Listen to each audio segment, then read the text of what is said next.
Hello. அன்பு கொண்ட பெரியோர்களே, என் பெற்ற தாய்மார்களே, அன்பு உள்ளம் கொண்ட சகோதர சகோதரிகளே, மாணவ மணிகளே, மரியாதைக்குரிய காவல்துறை அதிகாரிகளே, ரசிக பெருமக்களே, பொதுமக்களே, உங்கள் அனைவரையும் எங்களது கலைக்குழுவின் சார்பாக வருக வருகவென்று வரவேற்கின்றேன். இந்த நாடக கலையை வளர்த்த தவத்திரு சங்கரதாஸ் சுவாமிகள், சூடியூர் கனகசபாபதி பிள்ளை அவர்கள், நமச்சிவாயபுரம் NS வரதராசன் அவர்களின் பாதம் தொட்டு வணங்கி, சிவகங்கை மாவட்டம் தஞ்சாவூர் MK முத்துச்சாமி ராஜநடிகரின் மகனாகிய சமயக்கருப்பு ஆகிய நான் மாமன்னர் அரிச்சந்திரன் பாத்திரம் தாங்கி உங்கள் அன்பையும் ஆசியும் பெற உங்கள் முன்னால் வருகிறேன். நன்றி, வணக்கம்.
தெய்வமே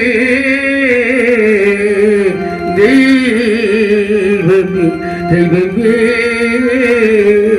தெய்வமே தெய்வமே ஒரு பொய்யுரைக்கு அஞ்சி என்னை நாட்டை இழக்க வைத்தாய். மனைவியும் மகனையும் இலைகூறி விற்க வைத்து என்னை இந்த நிலைமையிலே கொண்டு வந்து நிறுத்தி விட்டாயே இறைவா. பொய்யது உரைக்க அஞ்சி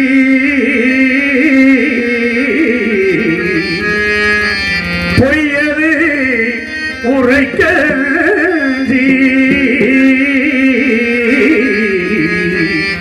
பாவினான் புவிதனில் அடிமையானே. பொய்யது உரைக்க அஞ்சி பொய்யது பாவினால் அருமையானே. தெய்வமே தெய்வமே தெய்வமே வையகமெல்லாம் காத்தனா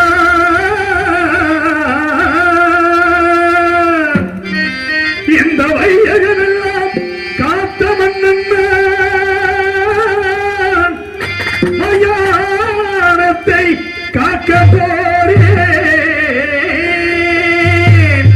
வையகோ காத்த காசி மயானம் காக்க புறப்பட்டேன். தெய்வமே தெய்வமே தெய்வமே தெய்வமே தெய்வமே தெய்வமே தெய்வமே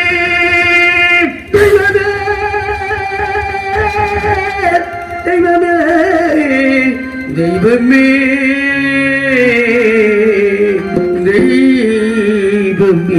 தெய்வமே தெய்வமே தெய்வமே முனிவர் சகமையினார் சிவனே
நான் என்ன குற்றம் செய்தேன்?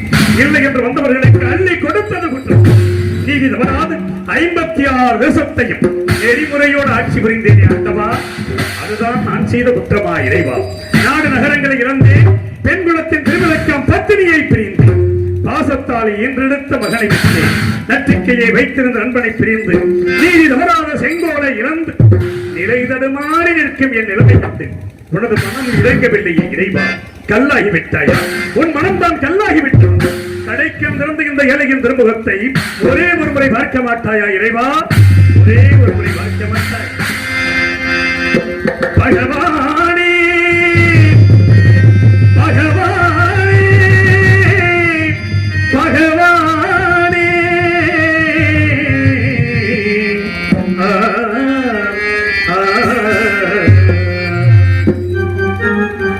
பகவானே மௌனம் ஏனோ, பகவானே மௌனம் ஏனோ, இது யாவும் நீகிறாரோ, பகவானே மௌனம் ஏனோ, பகவானே மௌனம் ஏனோ.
திருச்சி மாநகரத்திலே என்னுடைய மகன் தேவதாசனுக்கு பிறந்த நாள் விழா. 55 தேச அரசுகள் சுற்றி அமர்ந்திருக்க, அவ்வப்போது ஆலோசனை அமைச்சர்கள் இருக்க, ரத்தின சிம்மாசனத்தில் அமர்ந்து தேச விசாரணை செய்து கொண்டிருந்தேன் ஒரு நாள். அப்பொழுது தமத்தில் சேர்ந்த விஸ்வாமித்திர முனிவர் என் குணமண்டபத்திற்கு வந்திருப்பதாக காவலர் மூலம் அடைந்தேன். உடனே அன்னவரை எதிர்கொண்டு அழைத்து வந்தேன். ஆசனத்தில் அமர்த்தேன். சுவாமி, தாங்கள் என்னை நாடி வந்த காரணம் யாது சுவாமி என்றேன். ஹரிச்சந்திரா, உனக்காகவும் உன் நாட்டின் நலனுக்காகவும் யாகம் செய்ய போகிறேன். அதற்கு கொஞ்சம் திரவியம் வேண்டும். அதை உன்னிடத்தில் பெற்று போகவே வந்தேன் என்று தெரிவித்தார். நாட்டு மக்களுடைய நலனை கருதினான். எவ்வளவு வேண்டுமோ கேளுங்கள், தருகிறேன் என்றேன். கேட்டார் முனிவர், மற்ற பாருங்கள் மதகிறேன். அதை மீது ஆங்காரமுடன் அமரச் செய்து அவன் கையிலே வெள்ளி கவன் கொடுத்து அதில் மாணிக்க கல் வைத்து சுழற்றி எறிந்தான். அந்த மாணிக்க கல்லானது மேலே சென்று கீழே வந்து விழுந்து எழும் தூரம் திரவியம் தர வேண்டும் என்று தெரிவித்தார். அவர் கேட்டபடி நான் திரவியத்தை கொடுத்தேன். ஹரிச்சந்திரா, நான் வசிப்பது ஆரண்யம். திரவியத்தை அங்கு நான் வைத்துக் கொள்ள முடியாது. யாகத்திற்கு முகூர்த்த நாள் முடிவு செய்த பிறகு வந்து எடுத்துச் செல்கிறேன். அதுவரையில் ஒன்றிடத்தில் இருக்கட்டும் என்றார். தங்களை போன்ற மகான்களுக்கு கொடுத்த பொருளை மீண்டும் நான் வைத்துக் கொண்டால் நன்னிலை வாயில் நகரற்று போவதாக சொல்லுகிறது கூறிக்கொள்கிறார். இப்பொருளை நான் வைத்துக் கொள்ள அருகதையில்லை. தயவு செய்து தாங்கள் எடுத்துச் செல்லுங்கள் என்றேன். கவலை வேண்டாம். உன்னுடைய கணையாளி முதலத்தில் என்னுடைய ருத்ராட்ச மாலையை அடையாளமாக வைத்தால் தோஷமில்லை. அதன்படி செய்யலாம் என்று செய்துவிட்டு முனிவர் சென்ற சிறிது நேரத்தில் ஆசார வாசலிலே குடிமக்களின் அபயக்குரல்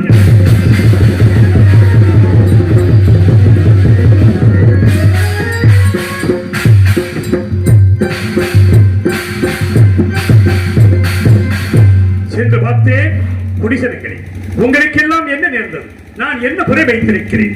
எதற்காக அழுது புலம்புகிறீர்கள் என்றேன். மன்னா, நாங்கள் இட்ட பயிர்களை எல்லாம் கொடிய விடயங்கள் வந்து அழித்து விட்டது. மன்னா, மன்னா, மன்னா.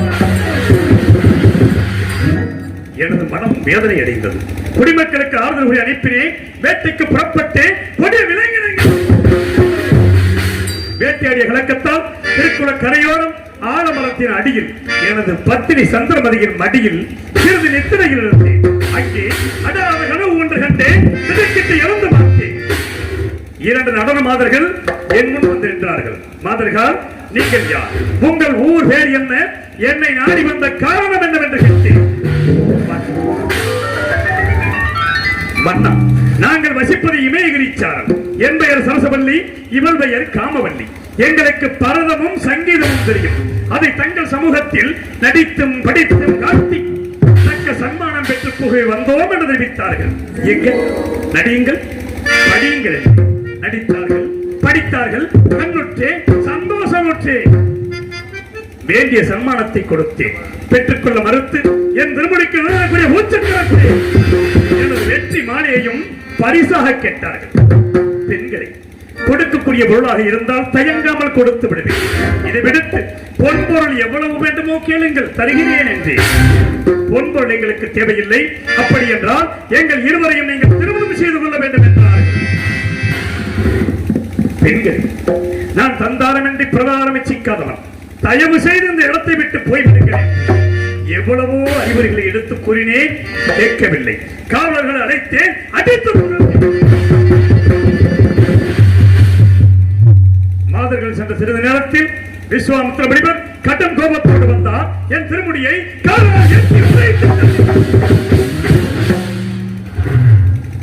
மணிமுடி மண்ணிலே சாய்ந்து விட்டது என்று கூட நான் கவலைப்படவில்லை. அதற்கு மாறாக எனது நெஞ்சம் இந்த திருமுடியிலே மதித்திருக்கின்ற நவரத்தின கற்கள் முனிவரின் பாதத்தை புண்படுத்தியதோ என்று பாதத்தை நான் அனுப்பிய மாதர்களை நீ ஏன் அடித்து துரத்தினாய்? என் கோபம் தீர வேண்டும் என்றால் அந்த மாதர்கள் இருவரையும் நீ திருமணம் செய்து கொள்ள வேண்டும் என்றார். அனைத்தும் உணர்ந்த தாங்களாய் இவ்வாறு கூறுவது. நான் திருமணம் முடித்தவன். எனக்கு ஒரு மகன் இருக்கிறான் சுவாமி. எல்லாவற்றையும் அறிந்த தாங்கள் அறியாதது போல் பேசுகிறீர்கள். அதற்கு மாறாக கண்ணை வேட்டியிலும் ஈகிமே காட்டுகின்ற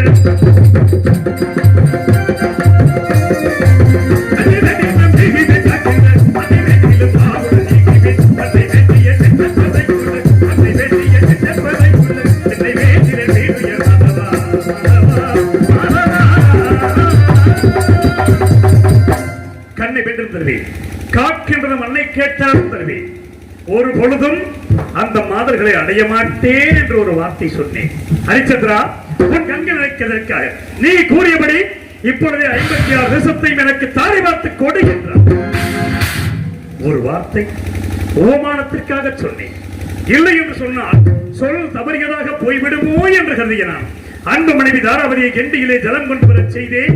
முனிவருக்கு அபயமாக 56 தேசத்தையும் தாரை பார்த்து சற்று நேரம் கழித்தது. ஹரிச்சந்திரா, நீ யாகத்திற்கு கொடுத்தாய் அல்லவா திரவியம், அதை இப்பொழுது கொடு என்றார். அந்த திரவியத்தை அரண்மனையிலே களஞ்சியத்தில் வைத்து பூட்டியவாறு இருக்கிறது, எடுத்துக் கொள்ளுங்கள் என்றேன். நீ நாடு நகரங்களை தாரை பார்க்கும் பொழுது பொருள் நீங்களாக தாரை பார்க்கவில்லை. இல்லை என்று சொல்லிவிட்டு போய்விடுகிறேன் என்றார். இல்லை என்று சொல்ல மாட்டான் இந்த ஹரிச்சந்திரன்.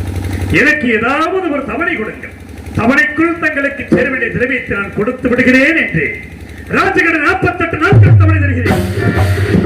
யாகத்திற்கு சேர வேண்டிய திரவியத்தை நட்சத்திரங்களை உடனடி பேக்கிறேன், அவரிடத்தில் கொடுத்து விடு என்றார். நான் சம்மதித்து இந்த நாட்டை விட்டு போவதற்காக ஒரு அடி எடுத்து வைத்தேன். ஹரிச்சந்திரா, நாடு நகரங்களை கொடுத்து விட்டேன். பொன் பொருள் தருவதாக தங்களுக்கு வாக்கு கொடுத்திருக்கிறேன். மீண்டும் நான் என்ன கொடுக்க வேண்டும் சொல்ல? உன்னை இந்த ராஜமுடியில் நாட்டை விட்டு போக நான் சம்மதிக்க மாட்டேன். நான் கொடுக்கும் காலை வஸ்திரத்தை அணிந்து செல்ல வேண்டும் என்றார். நாடு நகரம் எனது உயிரிலும் மேலான குடிமக்களை எல்லாம் நான் பிரிந்து செல்லப் போகிறேன். எனக்கு இந்த ராஜமுடியா பெரியது, தாராளமாக கொடுங்கள் என்று கூறிய நான்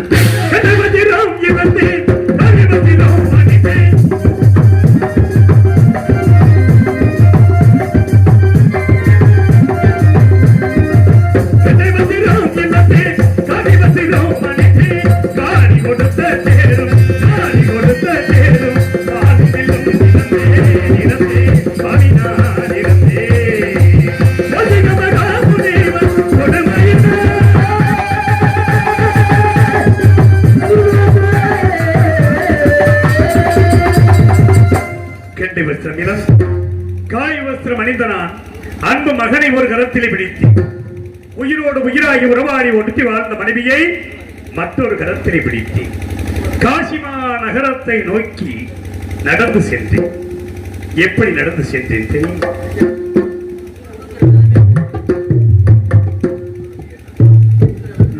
நடந்து வா மயிலே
மாநகரத்தை அடைந்தேன்.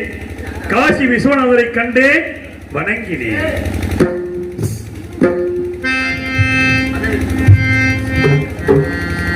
காசியில் வாழும் கருணை கடலே, காசியில் வாழும் கருணை கடலே, அடைக்கலமாய் அடைக்கலம் நீயே, காசியில் வாழும் கருணை கடலே. காசியில் நானும் காசியில் வாழும் கருணை கடலே.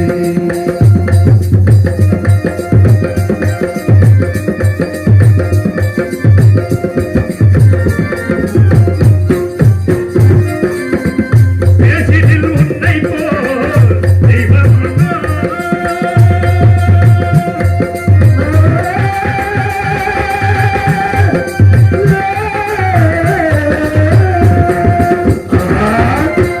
பேசினில் உன்னை போல் தெய்வம் உண்டோ? பேரருள் புரிந்தே என் துயர் தீராய், பேரருள் புரிந்தே என் துயர் தீராய். காசியில் வாழும் கருணை கடலே, காசியில் வாழும் கருணை கடலே.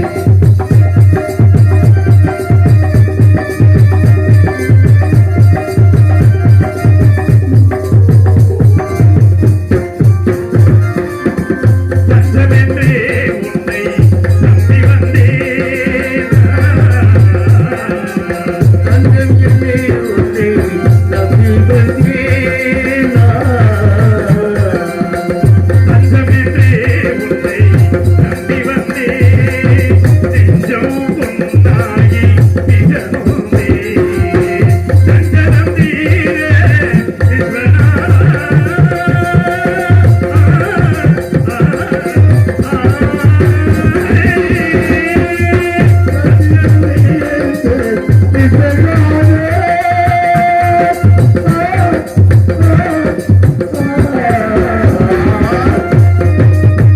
தஞ்சனம் தீர சத்தியம் நிலை பெற அஞ்சேயனவையும் அருள்வாய் தேவா, அஞ்சேயனவையும் அருள்வாய் தேவா. காசியில் இந்த காசியில் இந்த காசியில் வாழும் கருணை கடலே, அடைக்கலமாய் அடைக்கலமே, காசியில் வாழும் கருணை கடலே, கருணை கடலே. கருணை கடலே. காசி விஸ்வநாதரை கண்டேன், வணங்கினேன். கடன் தீர்க்க வழியொன்றும் தோணவில்லை. தொழுது விடிந்தால் 48வது நாள், முனிவருக்கு செல்ல வேண்டிய பொருளை கொடுக்க வேண்டிய கடைசி நாள். என்ன செய்வேன்? வழி தெரியாமல் திகைத்த நான் அழுது புலம்பிக் கொண்டிருந்தேன். என் மனைவி தாராபதியானவள் எதற்காக அழ வேண்டும் சுவாமி? என்னையும் மகனையும் விட்டு முனிவருக்கு செய்ய வேண்டிய பொருளை கொடுத்து தாங்கள் கொண்ட சத்தியத்தை நிலைநாட்டுங்கள் சுவாமி என்றார். தாராபதி, என்ன வார்த்தை கூறுகிறாய்? உன்னை நான் விற்பதா? உற்றோரும் பெற்றோரும் என்ன நினைப்பார்கள்? கட்டிய மனைவி விட்டான் சந்தானம் என்று இந்த உலகமே என்னை பழித்து பேசுமே தேவி என்றேன். சுவாமி, கணவனுக்கு ஒன்று என்றால் மனைவிக்கும் பாதி பங்கு உண்டு. ஆகையால் எப்படியாவது எங்களை விலை கூறி விட்டு தாங்கள் பொருளை முனிவருக்கு கொடுங்கள் என்றார். வழி தெரியாமல் திகைத்த நான் இரு பேர்களையும் என் கரங்களிலே பிடித்து காசிமா நகரத்து விதிகளிலே ஆடு மாடுகளை விலை கூறுவதைப் போல் மனைவியும் மகனையும் விலையோ விலை, விலையோ விலை, விலையோ விலை, எப்படி விளைவது தெரியும்? உலகம் அறியாத புதுமை,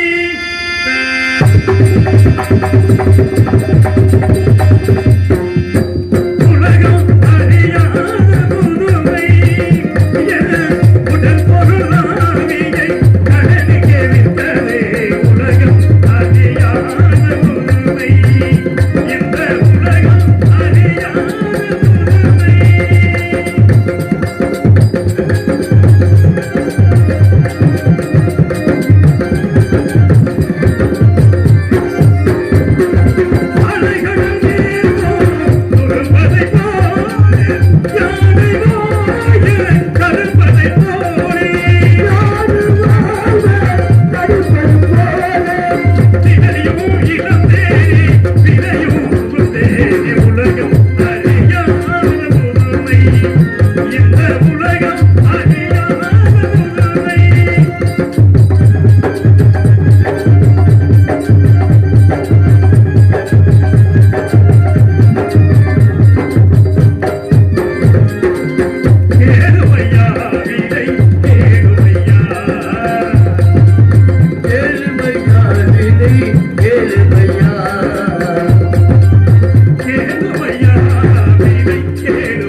என்று விலை கூறி சென்றேன். யாருமே விலைக்கு வாங்க முன்வரவில்லை. கடைசியாக காலகண்ட ஐயர் என்பவர் விலைக்கு வாங்கினார். அன்பு மனைவியும் மகனையும் என் கண்ணெதிரே அடித்து இழுத்துச் சென்றார். அந்த பொருளை பெற்ற நான் தரகத்தில் கொடுத்துவிட்டு பட்டகடன் தீர்ந்து விட்டது என்று நினைத்தேன். என்ன செய்வேன்? மனிதன் நினைப்பதுண்டு வாழ்வு நிலைக்கும் என்று, இறைவன் நினைப்பதுண்டு பாவம் மனிதன் என்று. எனக்கு 50 ரூபாய் அன்பளிப்பு கொடுத்த அன்பு ஐயா அவர்களுக்கு நெஞ்சார்ந்த நன்றி கலந்த வணக்கம். அன்பு உள்ளத்திற்கு நன்றி நன்றி நன்றி. மனிதன் நினைப்பதுண்டு வாழ்வே நிலைக்கும் என்று, இறைவன் நினைப்பதுண்டு பாவம் மனிதன் என்று.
நன்றி நன்றி நன்றி. கைதட்டி அன்பு உள்ளங்களுக்கு நெஞ்சார்ந்த நன்றி நன்றி. பட்ட கடன் தீர்ந்து விட்டது என்று மன அமைதியோடு இருந்தேன். நட்சத்திரகர் ஓடோடி வந்தார். ஹரிச்சந்திரா, உன்னோடு 48 நாள் கஷ்டப்பட்டு வந்திருக்கிறேன். எனக்கு என்ன தரப்போகிறார்? 16,000 பொன் கொடுத்தால் ஒழிய இல்லை என்றால் அந்த பொருளை முனிவருக்கு கொடுக்க நான் வைத்துக் கொள்வேன் என்றார். சுவாமி, இனிமேல் என்னிடம் என்ன இருக்கிறது? நான் எதை வைத்து கொடுப்பேன் என்றேன். ஏனில்லை, நீ இருக்கிறாய் அல்லவா, உன்னை விட்டு கொடுக்கலாம் அல்லவா என்றார். ஆம் சுவாமி, என்னை நான் மறந்து விட்டேன் என்று சொல்லி அன்பு மந்திரி சத்தியகீர்த்தி அழைத்தேன். என்னையும் இந்த காசி நகரத்து வீதிகளிலே யாரிடமாவது விலை கூறி விட்டு விடுங்கள் என்றேன். மனம் சூழ்ந்து விலை கூற முடியாத மந்திரியார் மூர்ச்சையாகி கீழே சாய்ந்து விட்டார்.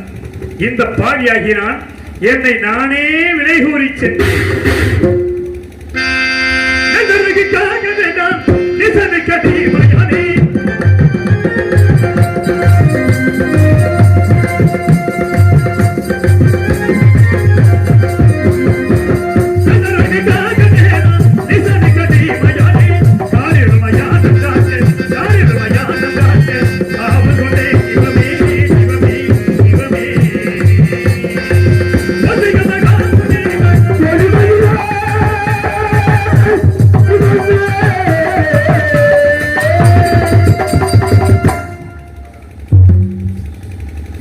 நீங்கள் 100 வயதுக்கு மேல் வாழ வாழ்த்தும் 80 வயது சிவசாமி ஐயா அவர்கள் எனக்கு 50 ரூபாய் அன்பளிப்பளித்து கௌரவப்படுத்துகிறார்கள். ஐயா அவர்களுக்கு நெஞ்சார்ந்த நன்றி. நன்றி. கைதட்டி அன்பு உள்ளங்களுக்கு நன்றி. ஐயாவும் கண்டிப்பாக கூட தாண்டி வாழ வேண்டும்.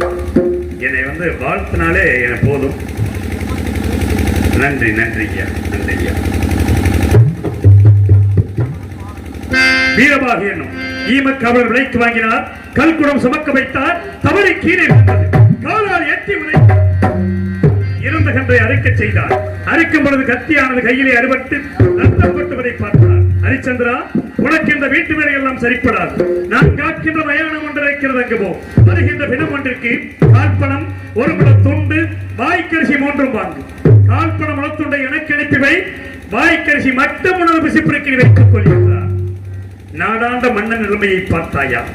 செங்கோல் ஏந்தி சிம்மாசனத்திலே வீற்றிருந்து 56 தேசத்தையும் ஆட்சி புரிந்தனா இன்று மயானத்திலே பிணத்தின் மேல் போடப்படுகின்ற வாய்க்கரிசி உண்டு வாழும். இந்த அளவுக்கு என்னை இங்கு கொண்டு வந்து நிறுத்தி இருக்கிறாய். எஜமானிட்ட கட்டளைப்படி மயானத்தை காக்க புறப்படுகிறேன். இறைவா, மயானத்தை காக்க புறப்படுகிறேன். போகின்றே போகின்றே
உலகில் நரிமது நாட்டிலே